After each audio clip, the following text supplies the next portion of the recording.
नमस्कार दोस्तों। देखिए, हम पढ़ रहे थे राजस्थान का भूगोल और राजस्थान के भूगोल में बात करें अब तक हम राजस्थान के भूगोल में दो बिंदुओं पर चर्चा कर चुके हैं। एक तो हम राजस्थान का जो सामान्य परिचय है उस टॉपिक को पूरा पढ़ चुके हैं और दूसरा सामान्य परिचय के बाद में राजस्थान के भौतिक प्रदेश जो थे, चारों ही भौतिक प्रदेश को हम पूरा पढ़ चुके हैं। उसके बाद में राजस्थान की भूगोल की बात करें तो तीसरा हमारा जो बिंदु आता है वो आता है राजस्थान का अपवाह तंत्र। कौन सा? राजस्थान का अपवाह तंत्र। तो अपवाह तंत्र की बात करें तो अपवाह तंत्र में हमें मुख्यतः नदियां, झीलें, झरने, तालाब, बांध और पोखर, हालांकि बावड़ी जो है वो कला संस्कृति में हम पढ़ते हैं, तो इन चीजों का हम अध्ययन किस में करते हैं? अपवाह तंत्र में करते हैं। तो अपवाह तंत्र को पढ़ने से पहले कुछ परिभाषाएं भी हमें याद करनी पड़ती हैं। जैसे कि एक परिभाषा हम बात करें तो अपवाह कहते कैसे हैं, अपवाह द्रोणी क्या है, नदी द्रोणी क्या है, जल समर क्या है, चार परिभाषाएं देखते हैं। उसके बाद में पृथ्वी पर जो जल का वितरण क्या है उस वितरण को देखते हैं। उसके बाद में राजस्थान में कितने नदी बेसिन हैं, सबसे बड़ा नदी बेसिन कौन सा है और क्षेत्रफल के आधार पे, प्रतिशत के आधार पे कौन सा नदी बेसिन सबसे बड़ा एवं सबसे छोटा है उसको देखेंगे। उसके बाद में राजस्थान का जो अपवाह तंत्र है उस अपवाह तंत्र को कितने भागों में बांटा गया है। राजस्थान के अपवाह तंत्र को मुख्यतः 3 भागों में बांटा गया है। आंतरिक अपवाह तंत्र, बंगाल की खाड़ी का अपवाह तंत्र और एक हमारा अरब सागरीय अपवाह तंत्र। तो राजस्थान के अपवाह तंत्र को 3 भागों में बांटा गया है। उन 3 भागों के बारे में पढ़ेंगे। उसके बाद में तीनों भागों में जो प्रमुख नदी हैं उनका हम अध्ययन करेंगे। तो सबसे पहले बात कर लेते हैं जो परिभाषाएं हैं उन परिभाषाओं के बारे में। तो देखिए, सबसे पहली जो परिभाषा है वो क्या है हमारी, अपवाह किसे कहते हैं। अपवाह किसे कहते हैं, हालांकि ये परिभाषा पूछी नहीं जाती हैं। जो हमारा थ्योरेटिकल एग्जाम होता है जैसे आरएस, आईएएस वगैरह, उन्हीं में ये परिभाषाएं पूछी जा सकती हैं।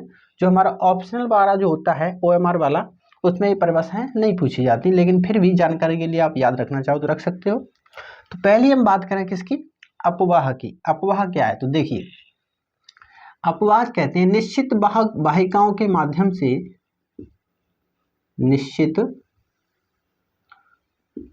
वाहिकाओं के माध्यम से, निश्चित वाहिकाओं के माध्यम से हो रहे जल प्रवाह को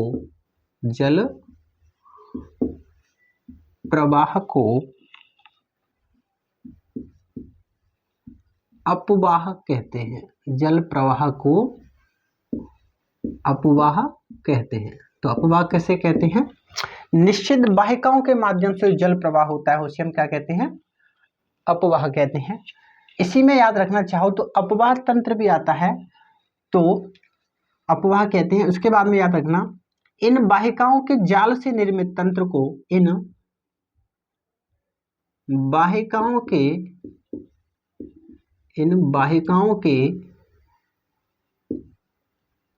जाल से निर्मित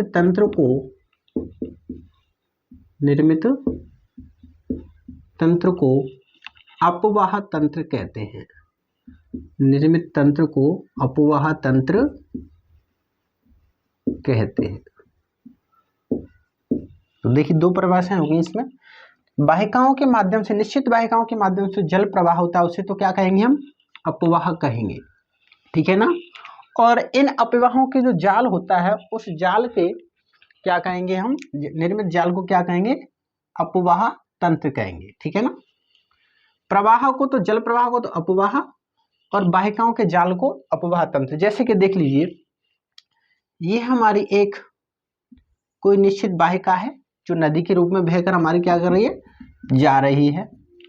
और इस निश्चित वाहिका की कुछ क्या है हमारी सहायक नदियां हैं, कुछ क्या है इसकी सहायक नदियां हैं जो इसमें आकर के अपना जल गिरा रही हैं। तो निश्चित वाहिका हो गई, इसको तो हम कहेंगे अपवाह। और निश्चित वाहिकाओं का जो तंत्र है जो सहायक नदियों द्वारा निर्मित हो रहा है उसको क्या कहेंगे, अपवाह तंत्र कहेंगे, ठीक है ना। तो आपकी समझ में आ गया अपवाह और अपवाह तंत्र क्या है। चलिए आगे बात करते हैं अब अपवाह द्रोणी के बारे में। अपवाह द्रोणी क्या है, तो अपवाह द्रोणी की बात करें तो इसकी परिभाषा आप लिखो, किसी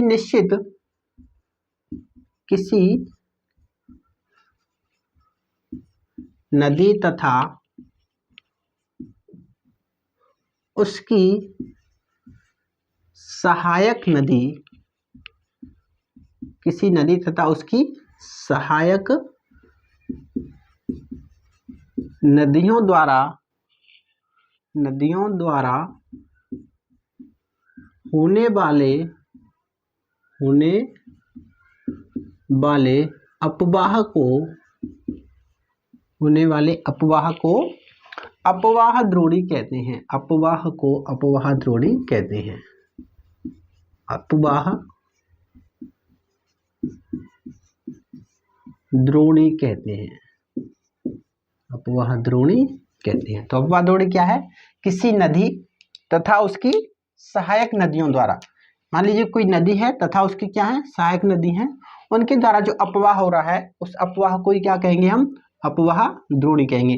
तथा इस अपवाह द्रोणी के जाल को ही क्या कहते हैं? अपवाह तंत्र कहते हैं। ऐसे याद रख लेना। तीसरी परिभाषा जो है वो है हमारी नदी द्रोणी। नदी द्रोणी तो किसी बड़ी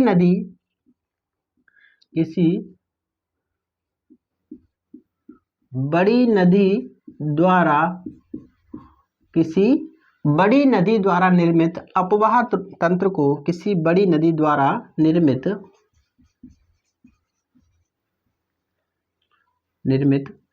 अपवाह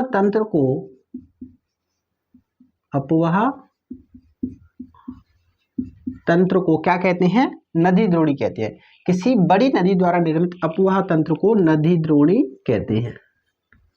नदी द्रोणी कहते हैं। तो नदी द्रोणी क्या है? किसी बड़ी नदी द्वारा जो अपवाह तंत्र निर्मित किया जाता है उसे हम क्या कहते हैं? नदी द्रोणी कहते हैं। ठीक है। आगे एक अगली परिभाषा हमारी वो है जल समर। तो ये तो बड़ी नदी द्वारा निर्मित होता है, ये छोटी छोटी नदी नालियों द्वारा निर्मित होता है। तो इसमें याद रख लेना, छोटी छोटी नदी नालियों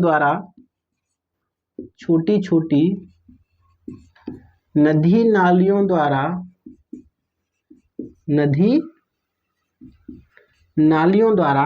निर्मित अपवाह तंत्र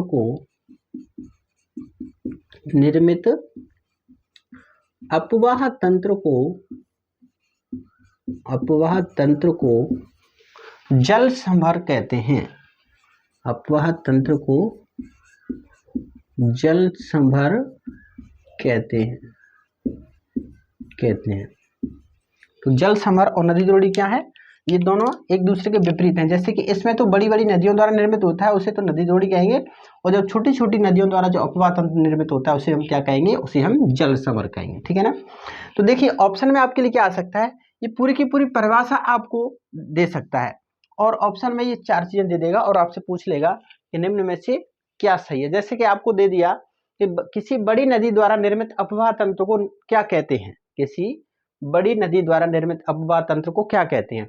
तो ऑप्शन में ये 4 चीजें आपको दे देगा, तो उसे क्या कहते हैं? हम नदी द्रोणी कहते हैं। इस तरह से आपको आ सकता है। ठीक है ना। तो अपवाह तंत्र पढ़ने से पहले आपके 4 परिभाषाएं याद रखिए। ठीक है ना। चलिए अब बात करते हैं अगली। चलिए तो अब बात करते हैं पृथ्वी पर जल के वितरण की। तो देखिए पृथ्वी पर जल का वितरण किस प्रकार है। मान लीजिए ये हमारी पृथ्वी है, या इसको ग्लोब कह लो। तो पृथ्वी का कुल क्षेत्रफल आपको पता होगा। पृथ्वी का कुल क्षेत्रफल कितना है?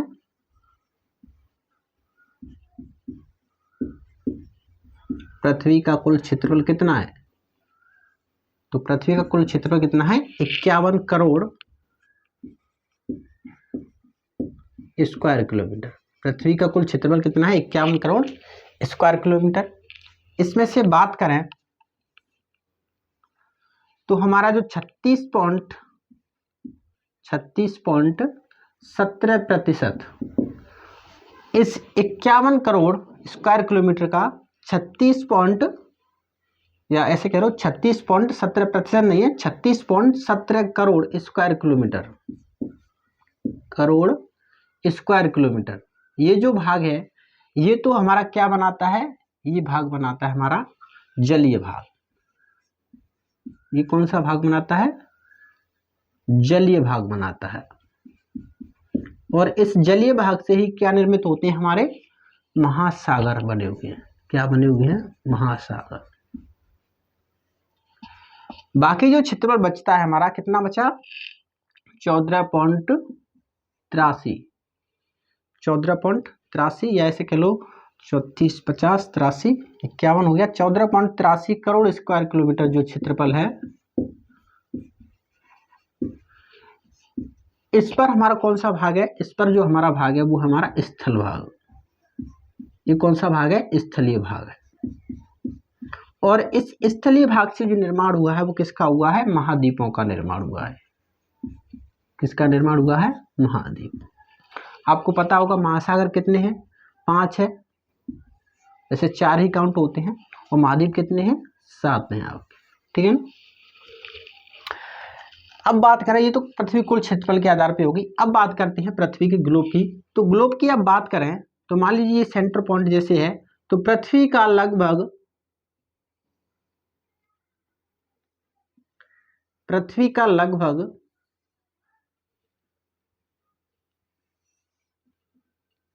3/4 जो भाग है, लगभग 70 पॉइंट से ऊपर 70.8% जो भाग है वो कैसा है, जलीय भाग है। 70.8% जो भाग है वो कैसा है, हमारा जलीय भाग है। और बाकी जो बचा हमारा कितना, 29.2%, 29.2% जो भाग है वो कैसा है, हमारा स्थलीय भाग है पृथ्वी का। ये तो हमारा क्षेत्रफल के आधार पे वर्गीकरण हो गया, ये पृथ्वी के भाग के आधार पे हो गई। ये हमारा कौन सा भाग है, स्थलीय भाग है। और इस स्थलीय भाग से हमारा क्या स्थित है, महाद्वीप स्थित है इस स्थलीय भाग पर। और इस जलीय भाग पर क्या स्थित है, हमारे महासागर स्थित है, महासागर स्थित है।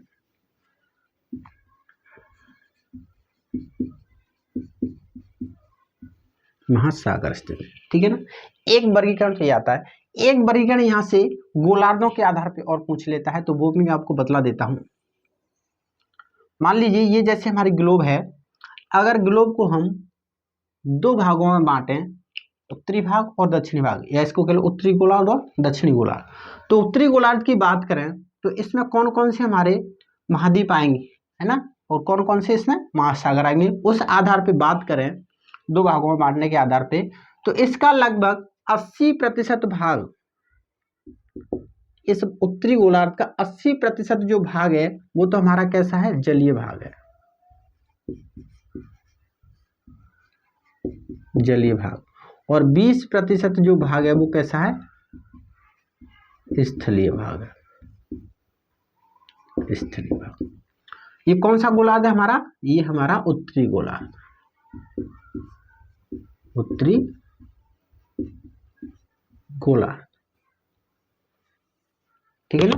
तो उत्तरी गोलार्ध में 80% जो भाग है वो तो जलीय भाग है, और 20% जो हिस्सा है वो कैसा है, स्थलीय भाग का हिस्सा है। बात करें दक्षिणी गोलार्ध की, तो दक्षिणी गोलार्ध में 60% जो भाग है वो तो हमारा स्थलीय भाग है, 60% भाग तो कैसा है, हमारा स्थलीय भाग है। और 40% इस भाग का जो हिस्सा है वो कैसा है, हमारा जलीय है, 40% हिस्सा है वो जलीय भाग है। गोलार्ध कौन सा है, दक्षिणी गोलार्ध, दक्षिणी गोलार्ध। तो उत्तरी गोलार्ध का 80% हिस्सा तो कैसा है, जलीय भाग है, और 20% हिस्सा कैसा है, स्थलीय भाग है। इसी तरह दक्षिणी गोलार्ध का 60% हिस्सा तो स्थलीय भाग है, और 40% हिस्सा कैसा है, जलीय भाग है। इसीलिए उत्तरी गोलार्ध को जल की अधिकता के कारण जलीय गोलार्ध भी कहते हैं। कौन सा गोलार्ध, जलीय गोलार्ध भी कहते हैं। जल की अधिकता के कारण इसको जलीय गोलार्ध भी कहते हैं। और दक्षिणी गोलार्ध में स्थलीय भाग की अधिकता के कारण इसको स्थलीय गोलार्ध भी कहते हैं। कौन सा गोलार्ध, स्थलीय गोलार्ध भी कहते हैं, ठीक है ना। तो ये हो गया हमारा गोलार्धों के आधार पर। अब एक जल का वर्गीकरण और देख लेते हैं। मान लीजिए पृथ्वी पर 100% हमारा जल है, जितना भी महासागर बर्फों में जमा हुआ है उसको 100% मान लिया। उस 100% जल में से 97.25% जो जल है, 97.25% जो जल है वो तो किस रूप में है, लवणीय जल है, खारा जल है, या ऐसे कह लो महासागरीय जल है। महासागरीय, महासागरों में स्थित है तो कैसा होगा, लवणीय होगा या खारा होगा, महासागरीय। महासागरीय जल है। कितना है महासागरीय जल, 97.25%।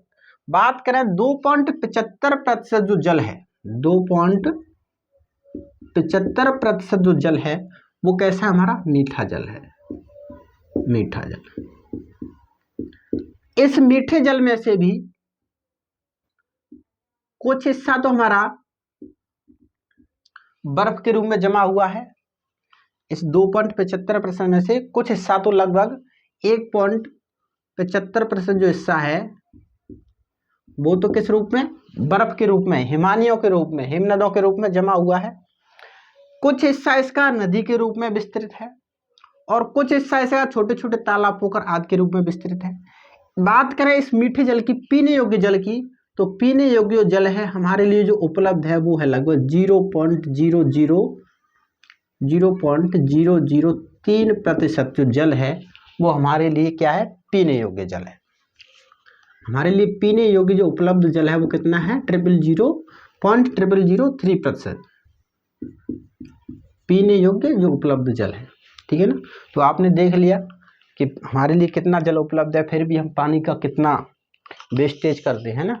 तो पानी को ध्यान से हमें यूज करना चाहिए, फालतू में उसको बर्बाद नहीं करना चाहिए, क्योंकि हमारे लिए उपलब्ध मीठा जल कितना है, 0.0003% है केवल। 100% में देख लो आप कितना प्रतिशत उपलब्ध है ना। तो ये था हमारा पृथ्वी पर उपलब्ध जल का वर्गीकरण और पृथ्वी पर कुल क्षेत्रफल के आधार पर जलीय भाग स्थलीय भागों का वर्गीकरण। आपको महाद्वीप और महासागर यहाँ लिखाने की जरूरत नहीं है, जब हम वर्ल्ड ज्योग्राफी स्टार्ट करेंगे तो हम आपको वहाँ लिखा देंगे। ठीक है ना। चलिए अब बात करते हैं राजस्थान के संदर्भ में। ठीक है, तो देखिए बात करें राजस्थान के अपवाह तंत्र के बारे में, तो राजस्थान में मुख्यतः 3 प्रकार का अपवाह तंत्र जो है वो पाया जाता है। राजस्थान में मुख्यतः 3 प्रकार का अपवाह तंत्र स्थित है। कौन कौन सा है, एक तो हमारा आंतरिक अपवाह तंत्र, आंतरिक अपवाह तंत्र। एक है हमारा बंगाल की खाड़ी का अपवाह तंत्र, बंगाल की खाड़ी का अपवाह तंत्र, और एक है हमारा अरब सागरीय अपवाह तंत्र, अरब सागरीय अपवाह तंत्र। वैसे बात करें तो देखिए राजस्थान में नदियों बेसिनों की बात करें तो राजस्थान में कुल 15 नदीय बेसिन हैं तथा 58 जो है उप बेसिन है। 15 तो नदी बेसिन है और 58 उप बेसिन है। ठीक है ना। और राजस्थान में अपवाह तंत्र जो पाया जाता है 3 प्रकार का पाया जाता है, आंतरिक अपवाह तंत्र, बंगाल की खाड़ी का अपवाह तंत्र और अरब सागरीय अपवाह तंत्र। बात करें आंतरिक अपवाह तंत्र क्या होता है, तो ऐसा अपवाह तंत्र, आंतरिक अपवाह तंत्र क्या होता है, ऐसा अपवाह तंत्र जिसकी नदियां, या ऐसा अपवाह तंत्र जिसमें जो नदियां होती हैं वो अपना जल जो है वो किसी भी महासागर तक नहीं ले जा पाती हैं। आंतरिक अपवाह तंत्र किसे कहेंगे, ऐसी नदियां जो अपना जल किसी महासागर तक नहीं ले जा पाती हो वो किसके अंतर्गत आती हैं, आंतरिक अपवाह तंत्र के अंतर्गत आती हैं। बात करें बंगाल की खाड़ी के अपवाह तंत्र की, तो वे नदियां जो अपना जल कहाँ ले जाती हो, बंगाल की खाड़ी में ले जाती हो, उन्हें कहेंगे बंगाल की खाड़ी के अपवाह तंत्र। और बात करें अरब सागरीय अपवाह तंत्र की, तो वे नदियां जो अपना जल कहाँ ले जाती हो, अरब सागर में ले जाती हो, वो किसके अंतर्गत आती हैं, अरब सागरीय अपवाह तंत्र के अंतर्गत आती हैं। तो राजस्थान की बात करें तो राजस्थान का जो लगभग 60% हिस्सा है, अपवाह तंत्र का 60% जो हिस्सा है वो किसके अंतर्गत आता है, अपवाह तंत्र के अंतर्गत, आंतरिक अपवाह तंत्र के अंतर्गत आता है। बात करें बंगाल की खाड़ी के अपवाह तंत्र की, तो लगभग 17% जो हिस्सा है वो किसके अंतर्गत आता है, बंगाल की खाड़ी के अंतर्गत आता है और लगभग 23% हिस्सा जो है, किसी किसी भी किताब में ये 16 और 24 भी दिया हुआ है और किसी किसी में 17-23 भी दिया हुआ है। तो अरब सागरीय उपमहाद्वीप तंत्र का लगभग 23% हिस्सा राजस्थान में। बात करें शामिल नदियों की, आंतरिक उपमहाद्वीप तंत्र में शामिल नदियों की, तो इसकी मैंने आपको ट्रिक बता दी होगी, आपने शायद देख ली होगी, शॉर्ट वीडियो मैंने एक ट्रिक डाली थी अभी अभी। कौन कौन सी है, जैसे कि एक है हमारी कांतली, उदाहरण के रूप में मैं आपको बता रहा हूं कि आंतरिक उपमहाद्वीप तंत्र की कौन कौन सी नदियां हैं। कातली, काकनेय, इसी का दूसरा नाम क्या है, मसूरदी, या इसी का दूसरा नाम क्या है, कांकड़ी, कांकड़ी भी बोलते हैं ना, 3 नाम है, कातली, काकनेय, और कौन सी हमारी साबी, मेंथा, रूपनगढ़, खारी, खंडेला, गोमती, बांडी, घग्गर, घग्गर, ये सभी हमारी जो नदियां हैं वो किस अपवाह तंत्र के अंतर्गत आती हैं, आंतरिक अपवाह तंत्र के अंतर्गत आती हैं, ठीक है ना। और भी एक दो छोटी मोटी नदियां हैं, वो भी हम सभी जब पढ़ेंगे, लगभग 12 नदियां हैं, सभी को पढ़ लेंगे। बंगाल की खाड़ी की बात करें तो राजस्थान की जो एक भी नदी है वो मुख्यतः बंगाल की खाड़ी में स्वतंत्र रूप से अपना जल नहीं ले जा पाती है, ये किसी दूसरी नदी के सहायक बनती हैं, उसके बाद में अपना जल कहाँ ले जाती है, बंगाल की खाड़ी में ले जाती हैं। जैसे कि बात करें राजस्थान की, तो राजस्थान की जितनी भी नदियां हैं वो किसकी बनती हैं, यमुना की सहायक बनती हैं। राजस्थान की जो नदियां बंगाल की खाड़ी में अपना जल ले जाती हैं वो सीधे तौर पे नहीं ले जाती, पहले किसकी सहायक बनती हैं, या तो चंबल की बनेंगी या फिर किसकी बनेंगी, चंबल फिर बाद में किसकी बन जाएगी, हमारी यमुना की बन जाएगी, और यमुना फिर बाद में किसकी सहायक बन जाती है, गंगा की बन जाती है, और गंगा नदी फिर किस में जल ले जाती है, अपना बंगाल की खाड़ी में ले जाती है। तो इसकी प्रमुख नदियों की बात करें तो देख लीजिए, बंगाल की खाड़ी की जो प्रमुख नदियां हैं, जैसे चंबल, चंबल की सहायक आ जाती है हमारी बनास, और फिर बनास की सहायक छोटी छोटी आ जाती है चंबल, चंबल के बाद में बाण गंगा, हालांकि वर्तमान समय की बात करें तो बाण गंगा अपना जल सीधे तौर पे कहाँ नहीं ले जा पाती है, बंगाल की खाड़ी में नहीं ले जा पाती है, ठीक है ना। बाण गंगा, पार्वती भी आती है, पार्वती प्रथम, पार्वती प्रथम, ठीक है ना। उसके बाद में एक दो छोटी मोटी नदियां और हैं, वो भी हम देख लेंगे। बात करें अरब सागरीय अपवाह तंत्र की मुख्य नदी एक लिखना चाहो तो लिख लो इसमें, बनास, हालांकि ये चंबल की सहायक है। बात करें अरब सागरीय अपवाह तंत्र की, तो अरब सागरीय अपवाह तंत्र में मुख्यतः 4 नदियां आती हैं। एक तो आती है हमारी जो प्रमुख नदी है लूनी, एक जो नदी है वो है हमारी पश्चिमी बनास, एक जो नदी है वो हमारी साबरमती, और एक नदी कौन सी है, माही नदी। ये 4 जो नदियां हैं वो राजस्थान की किस अपवाह तंत्र में शामिल होती हैं, अरब सागरीय अपवाह तंत्र में शामिल होती हैं। तो इस तरह से राजस्थान के अपवाह तंत्र को हमने 3 भागों में बांट के पढ़ते हैं। मुख्यतः जो राजस्थान में अपवाह तंत्र विद्यमान है वो कौन सा है, 60% हुआ वो कौन सा है, आंतरिक अपवाह तंत्र विद्यमान है। यहाँ पे एक छोटा सा बिंदु आप याद रख लेना, नोट करके मैं लिखा देता हूं कि राजस्थान में कुल 15 नदी बेसिन है। राजस्थान में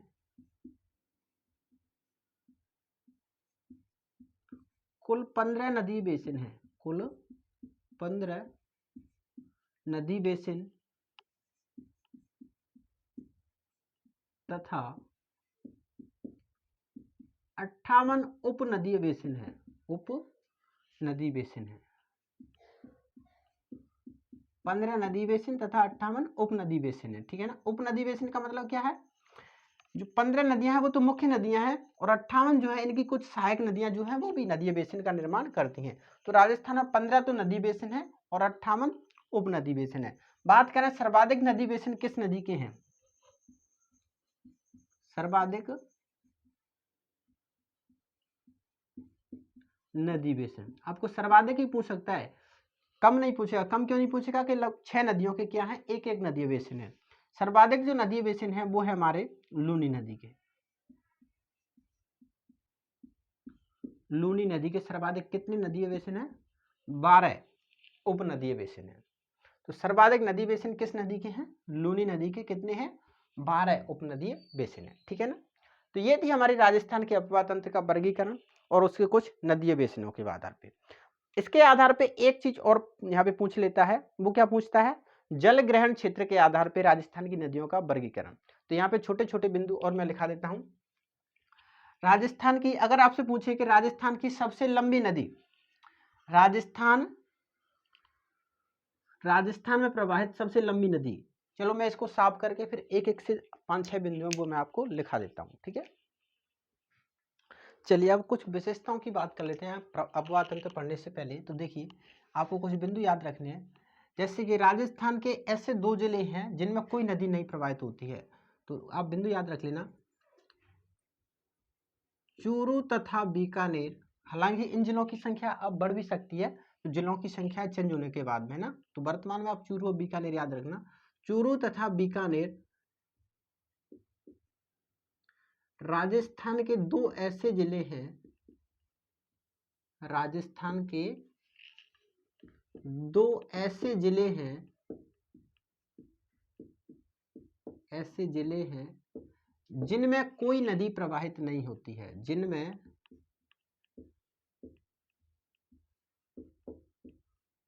कोई नदी प्रवाहित नहीं होती है, प्रवाहित नहीं होती है, नहीं होती है। देखिए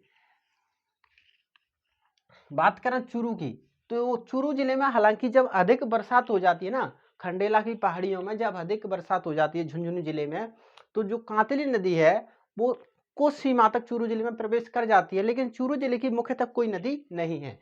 कभी कभी ये पहुंच जाती है, कभी कभी नहीं पहुंच पाती है। तो हम जो 2 जिले आते हैं वो आते हैं चूरू तथा बीकानेर, राजस्थान के 2 ऐसे जिले हैं जिनमें कोई नदी प्रवाहित नहीं होती है। उसके बाद में आप याद रखना चाहो तो याद रख लेना, मैंने हालांकि एक बिंदु लिखा दिया है, सर्वाधिक नदियों वाला संभाग आपको बता दिया कोटा संभाग, ये बिंदु आप पहले में पढ़ा चुका हूं तुम्हें। उसके बाद में याद रखना, राजस्थान में राजस्थान की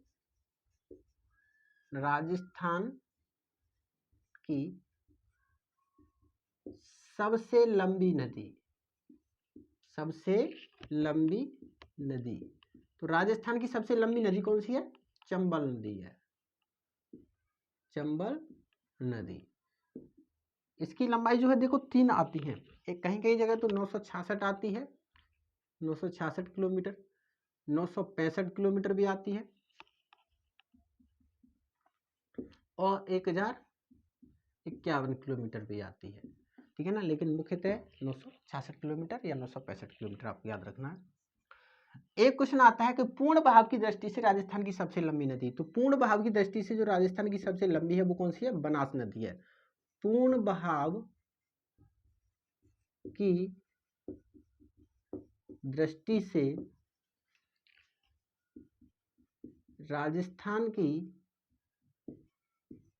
सबसे लंबी नदी, पूर्ण बहाव की दृष्टि से राजस्थान की सबसे लंबी नदी, तो पूर्ण बहाव की दृष्टि से कौन सी सबसे लंबी नदी है, कौन सी है, बनास नदी।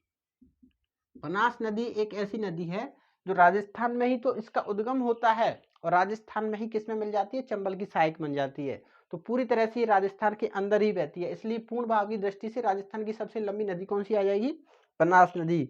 लगभग कितनी लंबाई इसकी, 512 किलोमीटर इसकी लंबाई है। उसके बाद में बात करें जल ग्रहण क्षेत्र के आधार पे, ऐसा लिख लो, लंबाई के आधार पे राजस्थान की 4 सबसे लंबी नदियां, लंबाई के आधार पर, लंबाई के आधार पर नदियों का क्रम, तो आपको नदियों का क्रम दे सकता है, हालांकि कभी कमी पूछता है लंबाई के आधार पे, क्योंकि लंबाई का कोई निश्चित डाटा नहीं है। जितनी बरसात अधिक होगी तो ये लंबी दूरी तय कर लेती है, बरसात कम होती है तो कुछ दूरी क्या करती है, ये कम ही करती है, ठीक है ना। तो इस तरह से आप लंबाई के आधार पर ही क्या कर सकते हो, कुछ नदियों को याद रख सकते हो। जैसे कि लंबाई के आधार पर नदियों की बात करें, सबसे बड़ी नदियां तो सबसे बड़ी नदी जो कौन सी है, चंबल है। राजस्थान की लंबाई के आधार पर बात करें तो सबसे बड़ी जो नदी कौन सी है हमारी, चंबल है। चंबल के बाद हम बात करें तो कौन सी आती है हमारी, माही आती है। चंबल के बाद माही, माही के बाद कौन सी आती है, बनास आती है। बनास के बाद फिर कौन सी आती है, लूनी आती है। लंबाई की बात करें तो इसकी लंबाई 965 या 966 किलोमीटर, 512 किलोमीटर, 966 512 किलोमीटर। और बनास की जो लंबाई है कितनी याद रखोगे आप, इसकी 576 रखना, इसकी 512 है, 576 किलोमीटर, इसकी 512 किलोमीटर, और इसकी आप याद रखोगे 495 किलोमीटर। कभी कभी 380 भी दे रखा है किसी किसी जगह, लेकिन निश्चित जो डाटा है वो मैं आपको नदियों के साथ साथ में आप लिखा दूंगा। लंबाई के आधार पर जो क्रम आपसे पूछा जाएगा वो चंबल, माही, बनास और लूनी आपको इस तरह से बताना है। उसके बाद में आपसे एक क्वेश्चन जो बहुत ही इंपॉर्टेंट क्वेश्चन है वो आप याद रखना, जल ग्रहण क्षेत्र के आधार पर नदियों का क्रम। क्या याद रखोगे, जल ग्रहण क्षेत्र के आधार पर, जल ग्रहण क्षेत्र के आधार पर नदियों का क्रम, आधार पर नदियों का क्रम। मतलब क्या है इसका, मतलब यह है कि राजस्थान में सर्वाधिक जल ग्रहण क्षेत्रफल किस नदी का है। तो जल ग्रहण क्षेत्र के आधार पर जो नदियों का क्रम आप याद रखोगे, सबसे अधिक जो जल ग्रहण क्षेत्र किसका है, बनास का है। सबसे अधिक किसका है, बनास का, फिर लूनी का, फिर चंबल का, फिर माही का। बनास, लूनी, चंबल और कौन सी, माही। तो एक क्रम याद रखना, बनास, बनास के बाद लूनी, लूनी के बाद चंबल, और चंबल के बाद माही। बनास लगभग 24% क्षेत्रफल बनाती है, जलग्रहण क्षेत्रफल इसका। लूनी का लगभग 20% है, लगभग 17% हमारा चंबल का आता है, माही का लगभग 12% क्षेत्रफल आता है, ठीक है ना। जलग्रहण क्षेत्र के आधार पर नदियों का क्रम क्या हो जाएगा, बनास, लूनी, चंबल और माही, ठीक है ना। तो ये कुछ बिंदु थे। उसके बाद हम बात करते हैं आंतरिक अपवाह तंत्र की। तो आंतरिक अपवाह तंत्र को चलिए हम अगली क्लास में स्टार्ट कर लें, क्योंकि क्लास फिलहाल काफी लंबी हो जाएगी। तो आज के लिए बहुत बहुत धन्यवाद, थैंक यू।